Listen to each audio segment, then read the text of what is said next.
lifestyle, gaya hidup, wisata,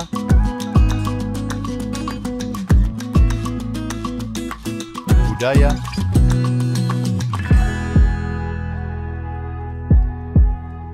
politik dan hukum akan dibahas seru bersama host kece dari Odeng dan co-host tercantik Rida dalam program Pagi Seru. Kembali lagi pemirsa di Pagi Seru. Ulas berita, no kaku-kaku. Kalau sebelumnya kita membahas tadi berita yang cukup berat juga ya. Selanjutnya ini ada kabar dari selebriti tanah air. Betul. Tapi ini bukan berita bahagia, melainkan kabar yang cukup mengejutkan karena kabar perceraian pasangan selebriti Sherina Munaf dan Baskara Mahendra tengah menjadi sorotan. Nah ini kalau menurutmu sendiri gimana nih menanggapi kabar perceraian dari artis cilik kan ya ini Sherina Munaf dan juga Baskara Mahendra? Oke Kak Rida, menanggapi terkait isu-isu selebriti tanah air yaitu Sherina Munaf dan juga Baskara, itu dengar-dengar kita sebagai penonton atau enggak netizen begitu ya, kita menanggapi bahwa hal itu masih simpang siur karena dengar-dengar mereka berdua udah nggak tinggal satu rumah Kak Rida. Karena melihat dari alamat yang ditinggal oleh Sherina Munaf dan juga Baskara ketika mengirimi gugatan. Oke, jadi ini juga benar banget. Tadi ini juga sempat simpang siur. Sebenarnya bukan dari tahun ini, sebelumnya juga kan pernah ada berita-berita juga ya. Apakah Sherina Munaf dan Baskara ini juga masih menjalin hubungan atau tidak? Karena selain tadi alamat yang berbeda, ini juga dikabarkan bahwa biasa ya netizen nih kita suka ngepoin akun media sosial Iya, artis. stalking. Ketika dicari ternyata memang Sherina Munaf sudah menghapus kebersamaan dengan Baskara Mahendra di feed Instagramnya. Dan ini ya Salma dan juga pemirsa bahwa Sherina ini telah mengajukan gugatan cerai kepada suaminya di Pengadilan Agama Jakarta Selatan dan gugatan ini resmi terdaftar pada 16 Januari 2025.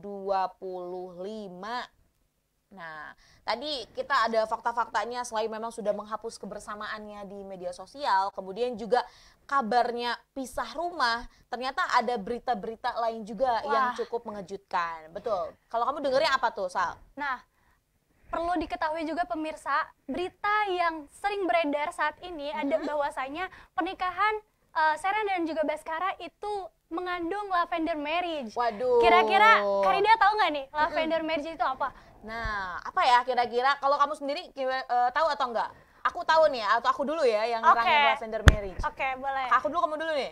Aku dulu. Oke, boleh nah, deh. Pemirsa, bahwasanya lavender marriage itu singkatnya, bahwasanya pernikahan itu untuk menutupi adanya kelainan, begitu Kak Rida. Jadi kalau yang saya baca sejauh ini, lavender marriage itu misalnya untuk menutupi homoseksualitas yang terjadi antara individu dan juga individu lain agar dunia entertain atau mungkin pekerjaannya berjalan dengan lancar begitu, makanya ditutupi dengan lavender marriage untuk menutupi satu kelainan yang satu dan juga yang lainnya begitu Kak Rida. Betul. Aku juga sempat baca beberapa sumber gitu ya, yang tadi disampaikan Salma juga betul, dan aku mau melengkapi ini ya terkait dengan lavender marriage. Sebenarnya kalau lavender marriage itu kan sebuah istilah yang sebenarnya udah muncul ya sejak awal abad ke-20 dan memang awalnya di Indonesia sendiri ini belum ramai gitu. Ini ramai-ramainya sebenarnya di ibaratnya di luar negeri lah seperti itu, karena pada saat itu namanya juga menjadi seorang selebriti ya, menjadi sebuah orang lah ibaratnya yang menjadi center lah.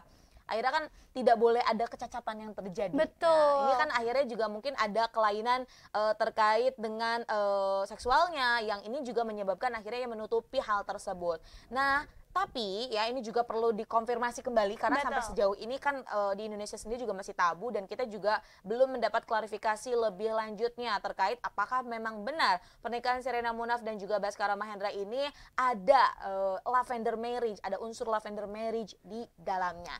Dan ini juga akan dilangsungkan ada sidang pertama yang akan dilakukan juga pada 30 Januari mendatang. Tentunya dari Sherina dan juga dari Baskara sampai saat ini belum mengklarifikasi banyak hal kepada media. Dan juga Karida perlu diketahui bahwasanya melansir dari informasi yang disampaikan oleh pengacaranya sendiri, itu bahwasanya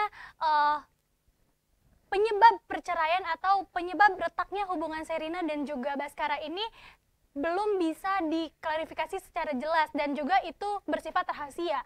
Dan sidang yang terjadi nanti pun itu sifatnya rahasia, teman-teman dan juga pemirsa. Betul, jadi memang ya tadi ya, mungkin kan ini juga sebuah privasi gitu ya. Namanya juga nggak semua orang tuh ingin kehidupan pribadinya juga diketahui oleh halayak ramai. Dan ini juga akhirnya dipertegas oleh sikap dari pengacara Sherina Munaf yang menyatakan bahwa memang terkait dengan unsur ataupun penyebab keretakan rumah tangganya dirahasiakan, kemudian juga nanti sidang yang akan dilaksanakannya ya, ini sidang pertamanya juga akan dilangsungkan secara tertutup.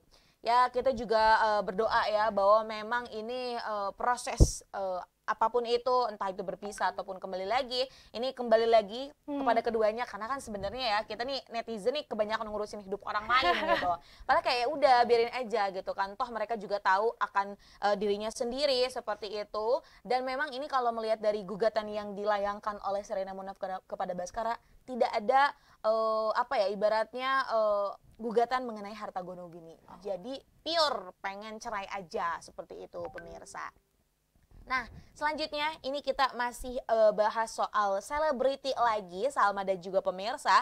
Namun kalau kali ini ya, ini selebritinya sekarang juga punya jabatan lain, yaitu bukan ketua, maksudnya anggota DPRD di Jakarta. Oh, DPRD di Jakarta. Betul. Nah, artis Uya Kuya dan istrinya, yaitu adalah Astrid Kuya, ini kemarin sempat ramai Salma dan juga pemirsa karena diduga membuat sebuah konten video di depan properti korban kebakaran Los Angeles, California, Amerika Serikat. Dan pasangan ini juga dihujani beragam komentar setelah beredar video dari akun TikTok ya, yang mengaku bahwa halaman rumahnya dipakai rekaman konten.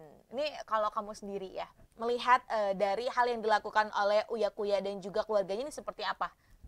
Sebetulnya Menurutku ya Karida, dan juga pandanganku secara objektif itu bahwasanya Uya Kuya sendiri itu adalah sebagai pemangku jabatan atau mungkin punya peran marwah sendiri, punya peran di negara ataupun di pemerintah, khususnya di DKI Jakarta.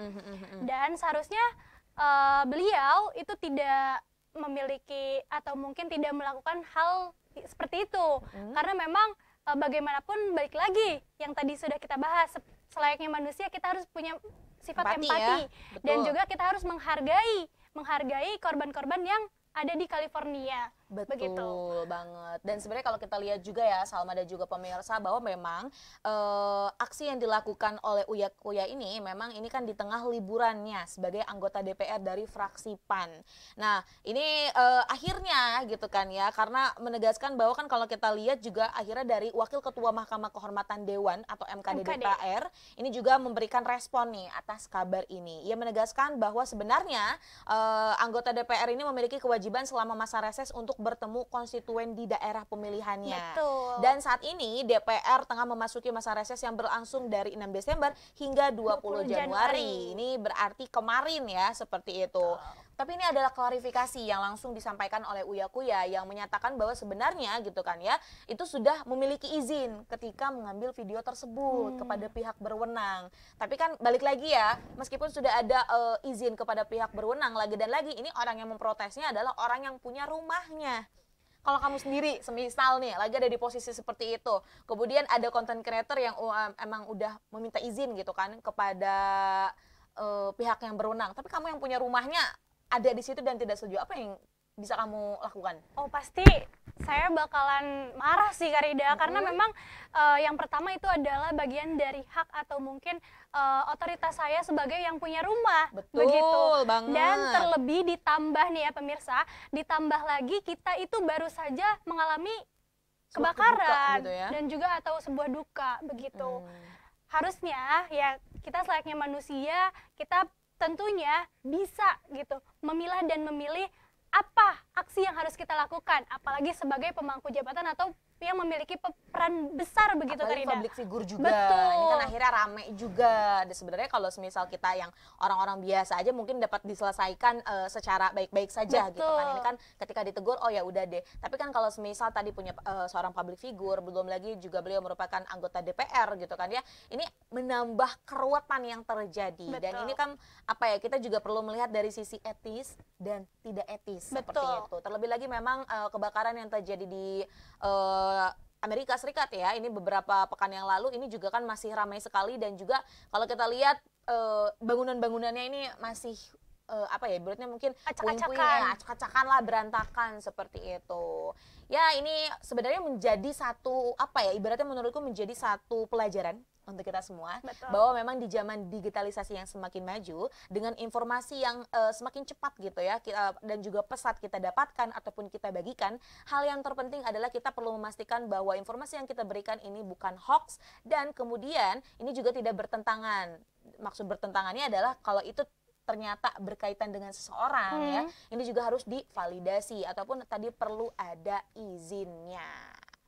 Kira-kira ada lagi nggak nih yang mau dikomentari soal berita ini kalau dari perspektif Salma sendiri? Kalau dari aku sih sebenarnya betul banget, sudah disampaikan banyak tadi oleh Karida pemirsa, bahwasanya kita harus bisa dapat mengambil pelajaran dari setiap berita atau isu-isu yang muncul di media sosial. Karena selayaknya kita sebagai manusia seharusnya kita harus sudah bisa memilah dan memilih, dan juga bagaimana bisa menggunakan sosial media dengan bijak. Di zaman digitalisasi banyak sekali berita-berita dan juga isu-isu yang gampang sekali naik, Karida. Begitu. Bahkan seseorang atau mungkin kita yang melakukan hal kecil pun bisa langsung viral atau bagaimana. Apalagi kita juga harus melihat diri kita itu siapa, kita memiliki peran seperti apa, dan juga kita sama-sama harus menjaga dan juga memikirkan manusia lain, begitu. Betul sekali. Ya tentunya kita berharap persoalan ini juga memang sebenarnya sudah selesai gitu kan ya. Namun kan biasa ya, huru-haranya masih berlanjut karena netizen tuh akan selalu mencari kesalahan seperti itu. Sebenarnya antara mencari kesalahan ataupun memang ingin memperbaiki kesalahan.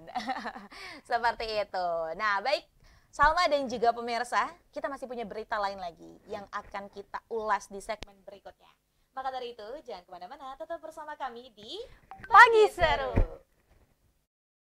Sultan TV,